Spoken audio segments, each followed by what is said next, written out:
আজকে একটা কাজে গিয়েছিলাম বেস্ট বাইয়ের শোরুমে।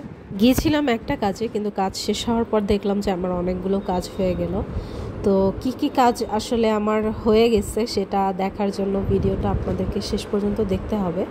তো আমি আসলে গিয়েছিলাম একটা স্প্রে আনার জন্য, আমার গাছের পাতাগুলোতে স্প্রে করার জন্য একটা স্প্রে কিনতে গিয়েছিলাম।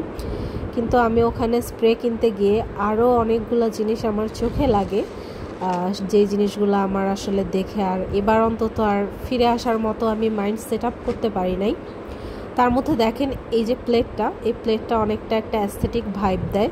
আমি বিভিন্ন আপুদের এই প্লেটটাতে বিভিন্ন ব্লগ শেয়ার করতে দেখেছিলাম এর আগে। তো প্লেটটা যখন আমি দেখলাম, আমার সাথে সাথে প্লেটটার দিকে একদম মানে বলে না যে নজর লেগে যায়, একটা নজর পড়ে যায়, সরি নজর লেগে যায় না, নজর পড়ে যায়, ওরকম আমার নজর পড়ে গিয়েছিল। আর প্লেটটার উপরে দেখি সাথে সাথে এতটা ভালো লেগে গেছে। তো এরপরে সেই সাথে আমি দুটা কাচের টি কাপ আর কি বলা যায়, টি কাপ কিনে নিয়ে আসছি। কারণ হচ্ছে কাচের যেই ট্রান্সপারেন্ট যে টি কাপগুলো, এগুলোতে যখন আমি যেহেতু লাল চা খুব বেশি খাই, লাল চাটা ঢাললে পরে অনেক সুন্দর লাগে দেখতে। আর মানে জিনিসটা হচ্ছে একটা, যাতে আমি আপনাদেরকে খুব সুন্দর একটা ভালো এরপর থেকে ব্লগ উপহার দিতে পারি, এজন্য আমি চেষ্টা করতেছি প্রতিনিয়ত কিছু এরকম কেনাকাটা করতে, যাতে একটু অ্যাস্থেটিক ভাইব দিতে পারে, এই ধরনের জিনিসগুলো দেখতে ভালো লাগে, এই আর কি।